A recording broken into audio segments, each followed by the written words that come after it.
PLB's biology ക്ലാസ്സസിൻ്റെ പുതിയൊരു വീഡിയോയിലേക്ക് ഏവർക്കും സ്വാഗതം.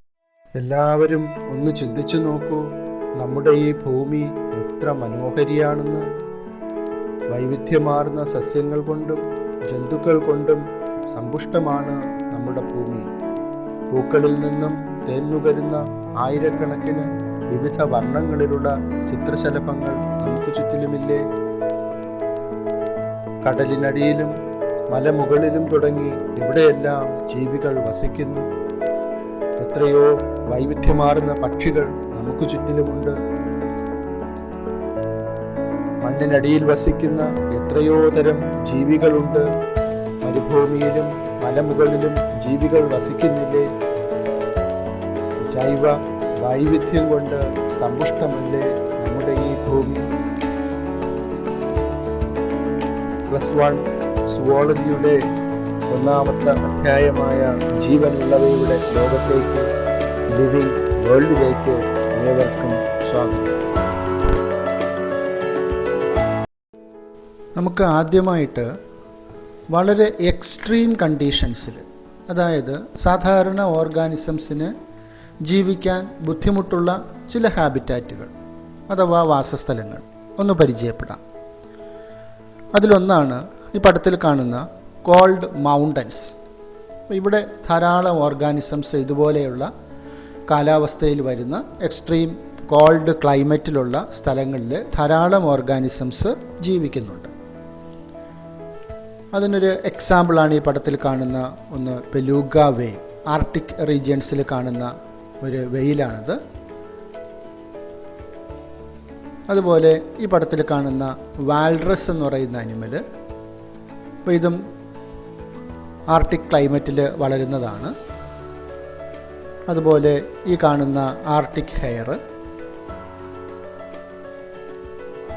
ഈ കാണുന്ന സ്നോ ലെപ്പേർഡ്, ഈ ഓർഗാനിസംസൊക്കെ എക്സ്ട്രീം കോൾഡ് ക്ലൈമറ്റിലെ കണ്ടീഷൻസിൽ ജീവിക്കുന്ന അനിമൽസാണ്. അതുപോലെ തന്നെ ഈ പടത്തിൽ കാണുന്നത് പോലെ ഡെസിഡ്യൂസ് ഫോറസ്റ്റ്, അതായത് ഇലപൊഴിയും വനങ്ങൾ. ഇപ്പോൾ സീസണലായിട്ട് ഇലപൊഴിക്കുന്ന ഇത്തരം വനങ്ങളിൽ താമസിക്കുന്ന ജീവികളെ സംബന്ധിച്ചിടത്തോളമൊക്കെ വരുന്ന പ്രധാനപ്പെട്ട ഒരു പ്രശ്നമാണ് ഇല കൊഴിയുന്ന സമയത്തുണ്ടാകുന്ന ആ ഒരു ക്ലൈമറ്റ് ചേഞ്ച് എന്ന് പറയുന്നത്. ഈ വുഡ് ഫ്രോഗ് പോലെയുള്ള ഈ അനിമൽസിന് കാമോഫ്ലേജ് എന്ന് പറഞ്ഞിട്ട് സ്കിന്നിൻ്റെ കളർ മാറ്റാൻ കഴിവുള്ള ആ ഒരു പ്രതിഭാസമുണ്ട്. ഓന്ത് നിറം മാറുന്നതൊക്കെ നിങ്ങൾ പഠിച്ചിട്ടുണ്ടാകും, കണ്ടിട്ടുണ്ടാകും. അതുപോലെ ഈ ഓർഗാനിസംസിനും ഇതുപോലെ ഈ മിമിക്രി എന്ന് പറയുന്ന കാമോഫ്ലേജ് എന്ന് പറയുന്ന പ്രതിഭാസം കാണിക്കാൻ കഴിവുള്ള ജീവികളാണ്. ഇവയ്ക്ക് അവരുടെ പ്രിഡേറ്റേഴ്സിൽ നിന്നും, ശത്രുക്കളിൽ നിന്നും രക്ഷപ്പെടുന്നതിന് വേണ്ടി അവ ശരീരത്തിൻ്റെ നിറം മാറാറുണ്ട്. സലമാൻഡർ അതുപോലെയുള്ള മറ്റൊരു ജീവിയാണ്. ഇനി അതുപോലെ ഓഷൻസ്, സമുദ്രത്തിൻ്റെ അടിവശത്ത്, അടിത്തട്ടിൽ അല്ലാതെയും ഒക്കെ ആയിട്ട് ധാരാളം അനിമൽസ്, വളരെ വെറൈറ്റിയുള്ള ധാരാളം അനിമൽസിനെ കുറിച്ച് കൂടുതൽ ഡീറ്റെയിൽസൊക്കെ നിങ്ങൾ പഠിക്കും. ധാരാളം അനിമൽസ് ഈ പടത്തിൽ കാണുന്നത് പോലെ സീ അനിമോൺ പോലെയുള്ള പൈലം പോറിപ്പറയിലും സീലൻട്രേറ്റയിലും ഒക്കെ വരുന്ന ധാരാളം അനിമൽസ് ഓഷൻസിൽ നമുക്ക് കാണാൻ സാധിക്കും. അതുപോലെ തന്നെ ഡെസേർട്ട്സിൽ, അതും ഒരു എക്സ്ട്രാ ഓർഡിനറി ഹാബിറ്റാറ്റാണ് ഡെസേർട്ട്സ് എന്ന് പറയുന്നത്. ഡെസേർട്ട്സിലും ധാരാളം അനിമൽസ് താമസിക്കുന്നുണ്ട്.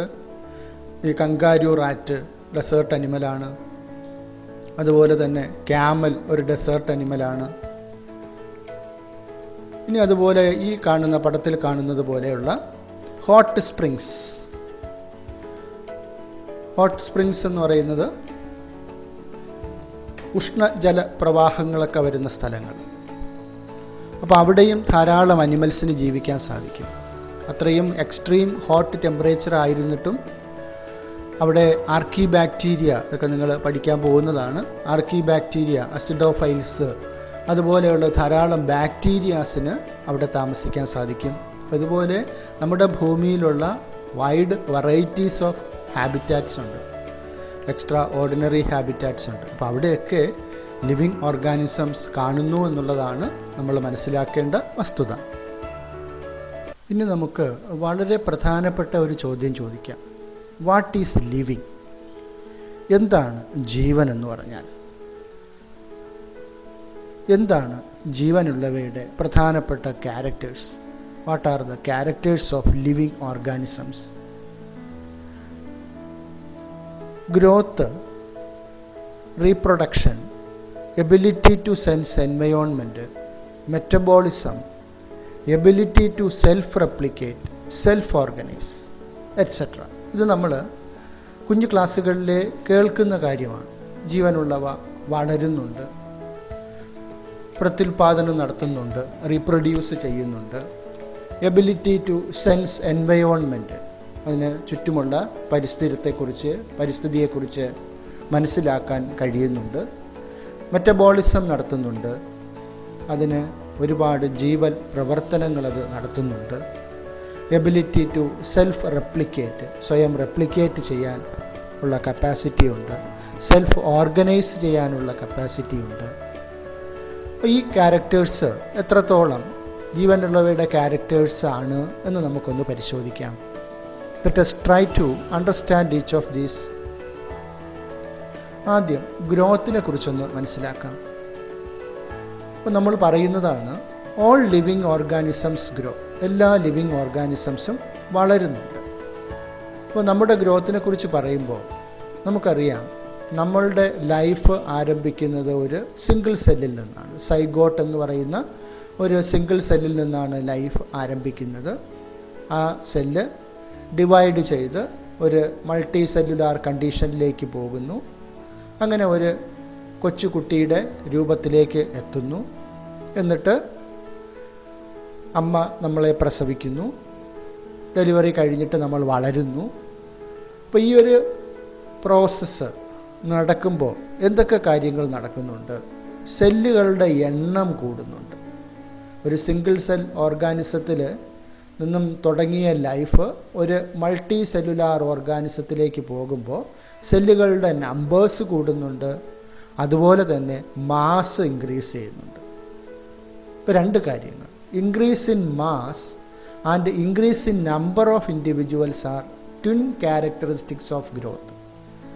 ഒരു ഓർഗാനിസം ഗ്രോ ചെയ്യുന്നു എന്ന് പറഞ്ഞാൽ, വളരുന്നു എന്ന് പറഞ്ഞാൽ, അതിനർത്ഥം അയാളിലെ സെല്ലുകളുടെ എണ്ണം കൂടുന്നുണ്ട്, അയാളുടെ മാസ് കൂടുന്നുണ്ട്. അപ്പോൾ ഇത് രണ്ടും ഗ്രോത്തിൻ്റെ ക്യാരക്ടറാണ്. അപ്പോൾ ഈ ഒരു ഗ്രോത്ത് എന്ന് പറയുന്നത് യൂണിസെല്ലുലാർ ഓർഗാനിസംസിനുണ്ട്, മൾട്ടി സെല്ലുലാർ ഓർഗാനിസംസിനുണ്ട്. യൂണിസെല്ലുലാർ ഓർഗാനിസംസ് എന്ന് പറയുന്നത് ബാക്ടീരിയ പോലെയുള്ള ഓർഗാനിസംസ്. ഒരു സിംഗിൾ സെൽഡ് ഓർഗാനിസംസ് ആണെങ്കിൽ അതിനും ഗ്രോത്ത് ഉണ്ട്. മൾട്ടി സെല്ലുലാർ ഓർഗാനിസംസ്, ഹ്യൂമൻ ബീയിങ്സിനെ പോലെയുള്ള മൾട്ടി സെല്ലുലാർ ഓർഗാനിസംസും വളരുന്നുണ്ട്. ഇനി ഗ്രോത്തിനെ കുറിച്ച് പറയുമ്പോൾ, what is the difference between the growth of plants and animals? പ്ലാന്റ്സും ഗ്രോത്ത് എക്സിബിറ്റ് ചെയ്യുന്നുണ്ട്, അനിമൽസും ഗ്രോത്ത് എക്സിബിറ്റ് ചെയ്യുന്നുണ്ട്. അപ്പോൾ അങ്ങനെയാണെങ്കിൽ എന്താണ് അനിമൽസിൻ്റെയും പ്ലാന്റ്സിൻ്റെയും ഗ്രോത്തിലുള്ള ഡിഫറൻസ് എന്ന് പറയുന്നത്? നോക്കൂ, in plants, growth by cell division occurs continuously throughout their lifespan. അപ്പോൾ പ്ലാന്റ്സിനെ സംബന്ധിച്ചിടത്തോളം അത് ലൈഫ് തുടങ്ങുന്നത് മുതൽ ലൈഫ് തീരുന്നത് വരെ അത് വളർന്നുകൊണ്ടേയിരിക്കുകയാണ്. ഒരു സിംഗിൾ സെല്ലിൽ നിന്ന് തുടങ്ങുന്ന അതിൻ്റെ ലൈഫ്, അത് പ്ലാന്റ് വളരുന്നതിൻ്റെ അവസാനം വരെയും അതിൻ്റെ സെല്ലുകൾ ഡിവൈഡ് ചെയ്തുകൊണ്ടിരിക്കുകയാണ്. പക്ഷെ നമ്മളെ സംബന്ധിച്ചോ, ഹ്യൂമൻ ബീയിങ്സിനെ സംബന്ധിച്ചാണെങ്കിലോ അനിമൽസിനെ സംബന്ധിച്ചാണെങ്കിലോ, the growth is seen only up to a certain age. നമ്മൾ വളരുന്നത് ഒരു പ്രായം വരെ മാത്രമേ ഉള്ളൂ. ഹ്യൂമൻ ബീയിങ്സ് എന്ന് പറയുമ്പോൾ നമ്മുടെയൊക്കെ ഒരു ഏജ് എന്ന് പറയുന്ന ഒരു 22 ഏജൊക്കെ എത്തുമ്പോഴത്തേക്കും നമ്മുടെ ഒരു ഗ്രോത്ത് നിൽക്കും. നമ്മുടെ ഹൈറ്റ് പിന്നെ കൂടത്തില്ല, പക്ഷെ നമ്മുടെ മാസ് കൂടും. അത് സെൽ ഡിവിഷൻ അല്ല. സെൽ ഡിവിഷനാണ് ആക്ച്വലി ഗ്രോത്ത് എന്ന് പറയുന്നത്. സെല്ലിൻ്റെ സൈസ് ഇൻക്രീസ് ചെയ്ത് മാസ് കൂടുന്നത് ഗ്രോത്ത് അല്ല. In animals growth is seen only up to a certain age. ഒരു പ്രത്യേക പ്രായം വരെ മാത്രമേ അനിമൽസ് വളരുന്നുള്ളൂ. However, cell division occurs in certain tissues to replace lost cells. എന്നാൽ ചില ടിഷ്യൂസിൽ അതിൻ്റെ നഷ്ടപ്പെട്ടു പോയ സെല്ലുകൾ, അത് റീപ്ലേസ് ചെയ്യാനായിട്ട് സെൽ ഡിവിഷൻ നടക്കുന്നുണ്ട്. അപ്പം അതിന് നമുക്ക് ഗ്രോത്ത് എന്ന് പറയാൻ സാധിക്കില്ല. Non living objects also grow if we take increase in body mass as a criterion for growth. ഇപ്പോൾ ഗ്രോത്തിൻ്റെ ക്രൈറ്റീരിയ ആയിട്ട് ബോഡിയുടെ മാസ് ഇൻക്രീസ് ചെയ്യുന്നതാണ് ഗ്രോത്തിൻ്റെ ക്രൈറ്റീരിയ എന്ന് പറഞ്ഞാൽ നോൺ ലിവിങ് ഒബ്ജക്ട്സും വളരുന്നു എന്ന് നമുക്ക് സമ്മതിക്കേണ്ടി വരും. ഉദാഹരണം പറയുകയാണെങ്കിലോ, മൗണ്ടൻസിൻ്റെ ഹൈറ്റ് കൂടുന്നുണ്ട്. നമ്മുടെ എവറസ്റ്റ് കൊടുമുടിയുടെ ഹൈറ്റ് ഓരോ വർഷവും കുറേ ഇഞ്ചസ് വെച്ച് കൂടുന്നതായിട്ട് പഠനങ്ങൾ തെളിയിച്ചിട്ടുണ്ട്. മൗണ്ടൻസ് വളരുന്നുണ്ട്. ബൗൾഡേഴ്സ് ഗ്രോ, വലിയ പാറക്കല്ലുകൾ സൈസ് കൂടുന്നുണ്ട്. സാൻഡ് മൗണ്ട്സ് ഗ്രോ, മണൽ കൂനകൾ വളരുന്നുണ്ട്, വലിപ്പം കൂടുന്നുണ്ട്. അവിടെയെല്ലാം മാസ് ഇൻക്രീസ് ചെയ്യുകയാണ്. അപ്പോൾ non-living objects also grow if we take increase in body mass as a criterion for growth. Body mass increase ചെയ്യുന്നതാണ് ഗ്രോത്തിൻ്റെ ക്രൈറ്റീരിയ എന്ന് നമ്മൾ പറയുകയാണെങ്കിൽ എന്ത് സമ്മതിക്കേണ്ടി വരും? Non living objects also grow. അതിന് എക്സാമ്പിളാണ് നേരത്തെ പറഞ്ഞ മൗണ്ടൻസ്, ബൗൾഡേഴ്സ്, സാൻഡ് മൗണ്ട്സ്, ഇതൊക്കെ വളരുന്നു എന്ന് പറയുന്നത്. പക്ഷേ this kind of growth exhibited by non-living objects is by accumulation of material on the surface. അപ്പോൾ ഈ ഗ്രോത്ത് എന്ന് പറയുന്നത് എന്താണ്? പുറമേ നിന്നും മെറ്റീരിയൽസ് അതിൻ്റെ പുറത്ത് അടിഞ്ഞു കൂടിയിട്ട് അതിന് വലിപ്പം കൂടുന്നതാണ്. അതാണ് നോൺ ലിവിങ് ഒബ്ജക്ട്സ് കാണിക്കുന്ന ഗ്രോത്ത് എന്ന് പറയുന്നത്. എക്സ്റ്റേണലായിട്ട് അതിൻ്റെ സൈസ് ഇൻക്രീസ് ചെയ്യുന്നതാണ്. പക്ഷേ ലിവിങ് ഓർഗാനിസത്തിനെ സംബന്ധിച്ചിടത്തോളം growth is from inside. Cell division വഴിയാണ് ഗ്രോത്ത് നടക്കുന്നത്. In non living things growth is an external property. Non living തിങ്സിനെ സംബന്ധിച്ചിടത്തോളം ഗ്രോത്ത് ഒരു എക്സ്റ്റേണൽ പ്രോപ്പർട്ടിയാണ്. അതായത് growth therefore cannot be taken as a defining property of living organisms. Living ഓർഗാനിസത്തിൻ്റെ ഒരു defining property ആയിട്ട് നമുക്ക് എന്തിനെ കണക്കാക്കാൻ പറ്റില്ല? ഗ്രോത്തിനെ കണക്കാക്കാൻ പറ്റില്ല. കാരണം എന്താ? നോൺ ലിവിങ് തിങ്സും ഗ്രോത്ത് കാണിക്കുന്നുണ്ട്. അപ്പോൾ ഗ്രോത്ത് എന്ന് പറഞ്ഞാൽ എന്താണ്? ഇൻക്രീസ് ഇൻ മാസ് ആണ് ഗ്രോത്തിൻ്റെ ക്രൈറ്റീരിയ എന്ന് നമ്മൾ കണക്കാക്കിയാൽ നോൺ ലിവിങ് തിങ്സും ഗ്രോത്ത് എക്സിബിറ്റ് ചെയ്യുന്നുണ്ട്. അതിന് എക്സാമ്പിളാണ് മൗണ്ടൻസിൻ്റെ സൈസ് ഹൈറ്റ് കൂടുന്നുണ്ട്, സാൻഡ് മൗണ്ട്സിൻ്റെ ഹൈറ്റ് സൈസ് കൂടുന്നുണ്ട്, ബൗൾഡേഴ്സിൻ്റെ സൈസ് കൂടുന്നുണ്ട്. അപ്പോൾ ഇത്തരം ഗ്രോത്തുകളെല്ലാം that is from outside, that is external പ്രോപ്പർട്ടിയാണ്. എന്നാൽ ലിവിങ് ഓർഗാനിസംസ് കാണിക്കുന്ന ഗ്രോത്ത് എന്ന് പറയുന്നത് ഇൻസൈഡാണ്. A dead organism does not grow. Dead organism വളരുന്നില്ല. അപ്പം അങ്ങനെ നോക്കുകയാണെങ്കിൽ so growth is not a defining property of living things എന്ന് നമുക്ക് പറയേണ്ടി വരും. ജീവനുള്ളവയുടെ ഏറ്റവും പ്രധാനപ്പെട്ട സവിശേഷത എന്താണെന്ന് ചോദിച്ചാൽ നമുക്ക് ഗ്രോത്ത് പറയാൻ സാധിക്കില്ല. കാരണം നോൺ ലിവിങ് തിങ്സും ഗ്രോത്ത് എക്സിബിറ്റ് ചെയ്യുന്നുണ്ട്. അതുകൊണ്ട് growth is not a defining property of living things. Living ഓർഗാനിസത്തിൻ്റെ മറ്റൊരു പ്രധാനപ്പെട്ട ക്യാരക്ടറാണ് റീപ്രൊഡക്ഷൻ, പ്രത്യുൽപാദനം. ജീവനുള്ളവയുടെ ഏറ്റവും പ്രധാനപ്പെട്ട ഒരു പ്രത്യേകതയാണ് അടുത്ത തലമുറയെ ഉൽപ്പാദിപ്പിക്കുവാൻ കഴിയുക എന്നുള്ളത്. Reproduction is a characteristics of living organisms.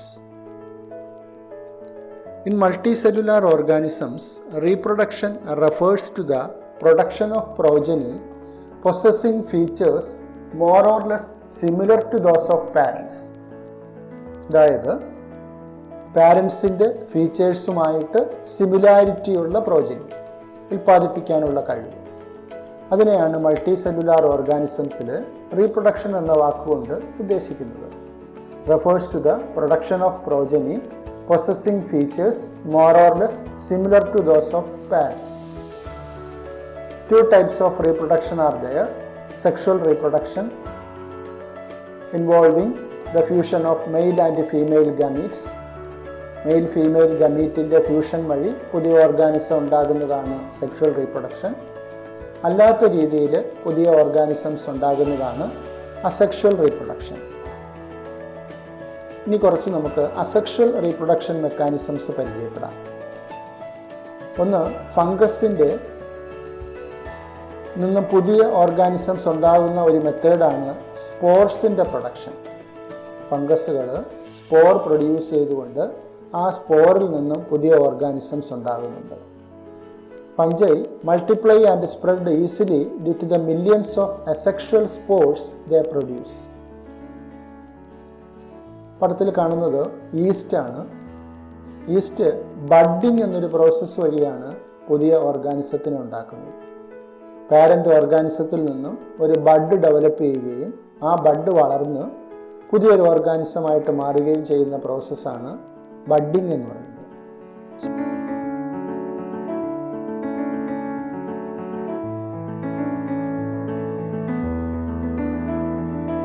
Same process can be seen in the case of hydra also. ഹൈഡ്രയിലും ഒരു ചെറിയൊരു ബഡ് പാരന്റ് ഓർഗാനിസത്തിൽ നിന്നും വളർന്ന് അത് വലുതായി അത് പാരന്റിൽ നിന്നും ഡിറ്റാച്ച് ചെയ്ത് പുതിയൊരു ഓർഗാനിസമായിട്ട് വളരുന്നു. ഈ രീതിയിലുള്ള അസെക്ഷൽ റീപ്രൊഡക്ഷൻ മെക്കാനിസമാണ് budding. In lower organisms like yeast and hydra, reproduction is by budding. In planaria, flatworms, reproduction is by regeneration.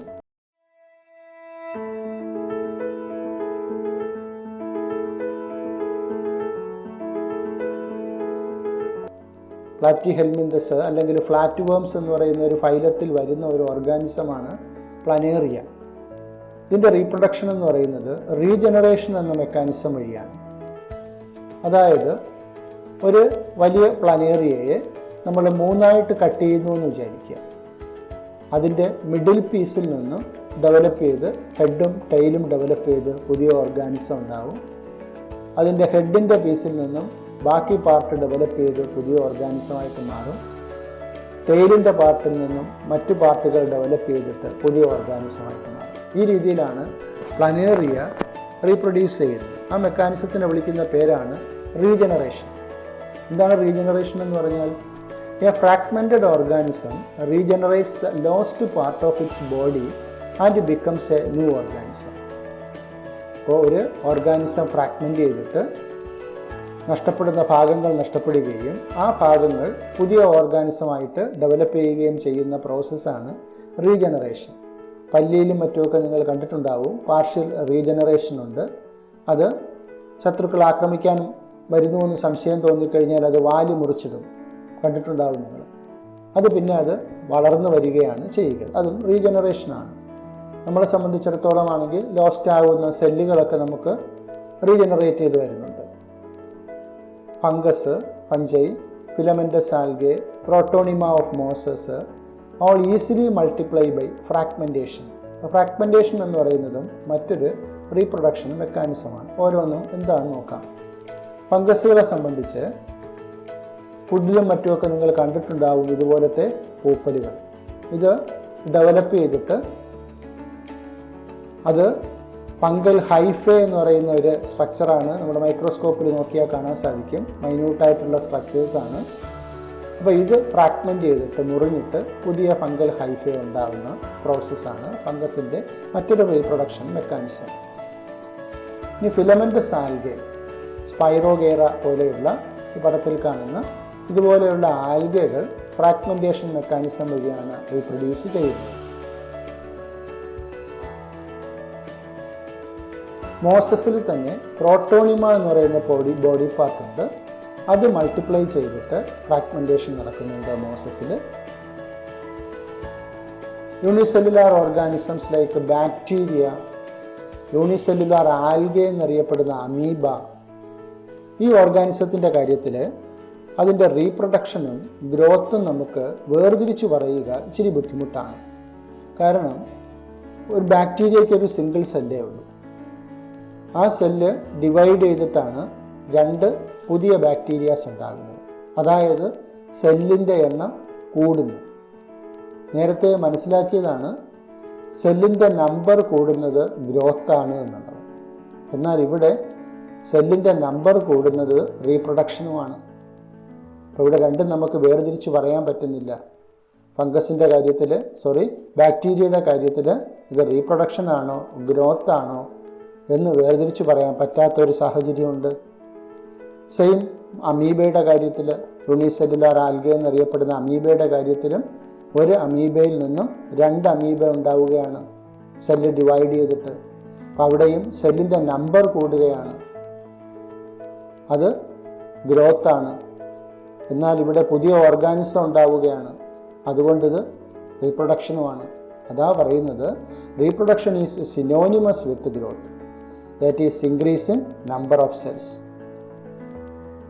ഇതുവരെ മനസ്സിലാക്കിയത് വെച്ചിട്ട് we have already defined growth as equivalent to increase in cell number or mass. അപ്പോൾ growth എന്ന് പറയുന്നത് cell number increase ചെയ്യുന്നത് ഗ്രോത്താണ്, സെല്ലിൻ്റെ mass കൂടുന്നത് ഗ്രോത്താണ്. Single celled ഓർഗാനിസത്തിനെ സംബന്ധിച്ച് ഇത് തങ്ങളിൽ നമുക്ക് വേർതിരിച്ച് പറയാൻ സാധിക്കുന്നില്ല. We are not very clear about the usage of these 2 terms, growth and reproduction. ഇനി ലിവിങ് ഓർഗാനിസത്തിൽ തന്നെ റീപ്രൊഡക്ഷന് കപ്പാസിറ്റി ഇല്ലാത്ത ഒരുപാട് ഓർഗാനിസംസ് ഉണ്ട്. ഫോർ എക്സാമ്പിൾ മ്യൂൾ, കോവർ കഴുത. It is a hybrid between donkey and horse. കഴുതയും കുതിരയും തമ്മിലുള്ള ഒരു സങ്കര സന്തതി കോവർ കഴുത. ഇതിന് റീപ്രൊഡക്ഷൻ കപ്പാസിറ്റി ഇല്ല. അതുപോലെ തന്നെ ഹണി ബീസിൽ വർക്കർ ബീസ്, അതിന് റീപ്രൊഡക്ഷൻ കപ്പാസിറ്റി ഇല്ല. ഹ്യൂമൻ ബീയിങ്സിൽ തന്നെ ഒരുപാട് ഇൻഫെർട്ടൈലായിട്ടുള്ള കപ്പിൾസ് ഉണ്ട്, കുഞ്ഞുങ്ങളുണ്ടാകാത്ത വന്ധ്യത ഉള്ള കപ്പിളുണ്ട്. അപ്പോൾ ലിവിങ് ഓർഗാനിസം ആണ് എന്ന് നമുക്ക് പറയണമെങ്കിൽ റീപ്രൊഡക്ഷൻ കപ്പാസിറ്റി ഉണ്ടാകണമെന്ന് നമുക്കിവിടെ പറയാൻ പറ്റില്ല. വെറുതെ ലിവിങ് ഓർഗാനിസംസ് ആണ്, പക്ഷേ റീപ്രൊഡക്ഷൻ കപ്പാസിറ്റി ഇല്ല. അതുകൊണ്ട് എന്താ പറയുക, റീപ്രൊഡക്ഷനെ നമുക്കൊരു ലിവിങ് ഓർഗാനിസത്തിൻ്റെ ഒരു ഡിഫൈനിങ് ഫീച്ചറാണ് എന്ന് പറയാൻ പറ്റാത്തൊരു സാഹചര്യം.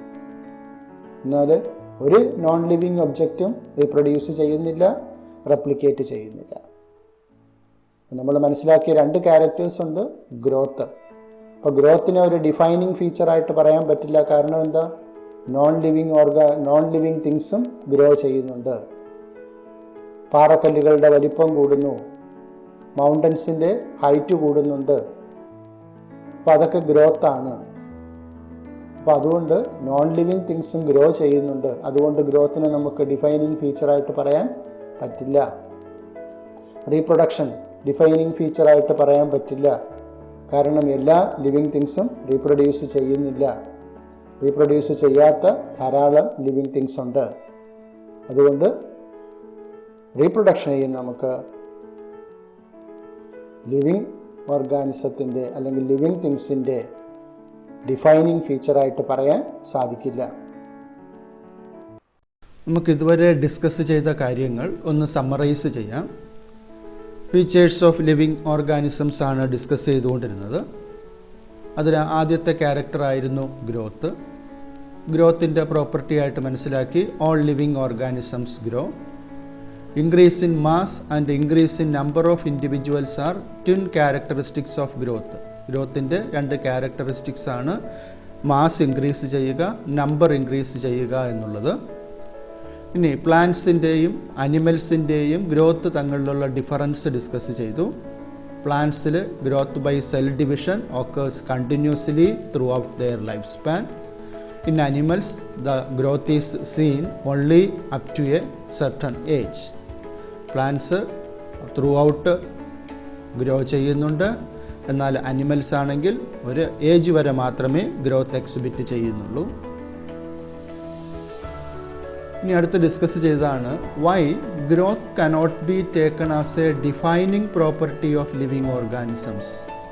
അപ്പോൾ ഗ്രോത്ത് ലിവിങ് ഓർഗാനിസത്തിൻ്റെ ഡിഫൈനിങ് പ്രോപ്പർട്ടി ആയിട്ട് എന്തുകൊണ്ട് നമ്മൾ കണക്കാക്കുന്നില്ല? If we take increase in body mass as a criterion for growth, non-living objects also grow. Increase in body മാസാണ് ഗ്രോത്തിൻ്റെ ക്രൈറ്റീരിയ ആയിട്ട് കണക്കാക്കുന്നതെങ്കിൽ നോൺ ലിവിങ് ഒബ്ജക്ട്സും ഗ്രോ ചെയ്യുന്നുണ്ട്. അതിന് എക്സാമ്പിളാണ് mountains, boulders, sand mounds do grow. Growth exhibited by non-living objects is by accumulation of material on the surface. Non-living objects ഗ്രോ ചെയ്യുന്നത് അതിൻ്റെ പുറത്ത് മെറ്റീരിയൽസ് അക്യൂമുലേറ്റ് ചെയ്തിട്ടാണ്. In living organisms growth is from inside. Non living ഒബ്ജക്ട്സിൻ്റെ growth external ആണ്. Living ഓർഗാനിസത്തിൻ്റെ growth is from inside. അതുകൊണ്ട് growth cannot be taken as a defining property of living organisms. ഇനി അടുത്ത ഫീച്ചറായിട്ട് പഠിച്ചതാണ് റീപ്രൊഡക്ഷൻ. റീപ്രൊഡക്ഷൻ എന്ന് പറഞ്ഞാൽ refers to the production of progeny possessing features more or less similar to those of parents. Organisms reproduce by asexual means also. അതിന് കുറച്ച് എക്സാമ്പിൾസും പഠിച്ചു. Fungi multiply by asexual spores, yeast and hydra by budding, planaria by regeneration, fungi filamentous algae protonema of mosses multiply by fragmentation. അടുത്ത് discuss ചെയ്തത് why reproduction cannot be considered as a defining characteristics of living organism. എന്തുകൊണ്ട് റീപ്രൊഡക്ഷനെ defining ക്യാരക്ടറായിട്ട് കണക്കാക്കുന്നില്ല. In unicellular organisms like bacteria, unicellular algae or amoeba, reproduction is synonymous with growth. റീപ്രൊഡക്ഷനും ഗ്രോത്തും തങ്ങളിൽ unicellular ഓർഗാനിസത്തിൽ differentiate ചെയ്ത് പറയാൻ സാധിക്കുന്നില്ല. കാരണം യൂണിസെല്ലുലാർ ഓർഗാനിസംസ് റീപ്രൊഡ്യൂസ് ചെയ്യുന്നത് സെല്ലുകൾ മൾട്ടിപ്ലൈ ചെയ്തുകൊണ്ടാണ്. അത് ഗ്രോത്തിൻ്റെയും ക്യാരക്ടറാണ്. There are many organisms which do not reproduce. Reproduce ചെയ്യാത്ത ഓർഗാനിസംസ് ഉണ്ട്. എക്സാമ്പിൾ ആയിട്ട് മ്യൂൾസ്, സ്റ്റെറൈൽ വർക്കർ ബീസ്, ഇൻഫെർട്ടൈൽ ഹ്യൂമൻ കപ്പിൾസ്. അതുകൊണ്ട് റീപ്രൊഡക്ഷനെയും ഡിഫൈനിങ് പ്രോപ്പർട്ടി ആയിട്ട് കണക്കാക്കാൻ സാധിക്കില്ല. ലിവിങ് വേൾഡ് എന്ന അധ്യായത്തിലെ ഒന്നാമത്തെ ഭാഗം വീഡിയോ ഇവിടെ സമാപിക്കുന്നു. തുടർന്നുള്ള ഭാഗങ്ങൾ കാണുന്നതിനായി ചാനൽ സബ്സ്ക്രൈബ് ചെയ്യുക, ലൈക്ക് ചെയ്യുക, ഷെയർ ചെയ്യുക, കമൻറ്റ് ചെയ്യുക. Thank you.